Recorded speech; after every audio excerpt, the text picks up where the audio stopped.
ვყოლაპირებ აქციაზე გასვლას. ეს ძალიან მნიშვნელოვანია, რომ ჩვენ 5 თვის განმავლობაში სამწუხაროდ ყველა ვერ ვაახერხებთ ყოველდღიურად აქციებზე სიარულს, მაგრამ ეს იმას არ ნიშნავს, რომ არ შეგვიძლია გავიდეთ მაგალითად ყოველ 3 დღეში ორჯერ, ან მე დავდივარ პირადად ყოველ 3 დღეში ერთხელ და ვცდილობ, რომ ეს დისციპლინა შევინარჩუნო, იმიტომ რომ რაღაც დღის წესრიგში იყოს და მგონია რომ ესეთი აქციები, ცოტა დიდი აქციები და გამორჩეული აქციები არის ყველასთვის, უცებ ქუდზე კაც რო დავიძახებთ, უცებ ყველა უნდა გამოვიდეს, ვისთვისაც ეს აქციები არის მნიშვნელოვანი.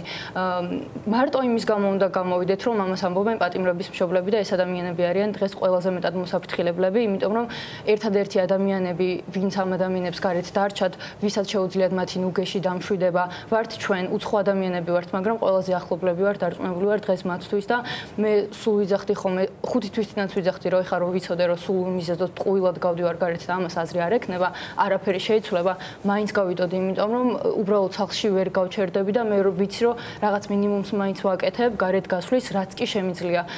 რაღაც მინიმუმია, მაგრამ ჩემთვის ეს არის ამ ეტაპზე მაქსიმუმი და მით უმეტეს ახლა როცა გვეგულება ადამიანები, ვინც უნდა დავამშვიდოთ და ვისაც გვერდით უნდა დაუდგეთ, მე რა უნდა გამაჩეროს სახლში, როცა ვიცი, რომ გარეთ შულდაჭერილი დედა არის და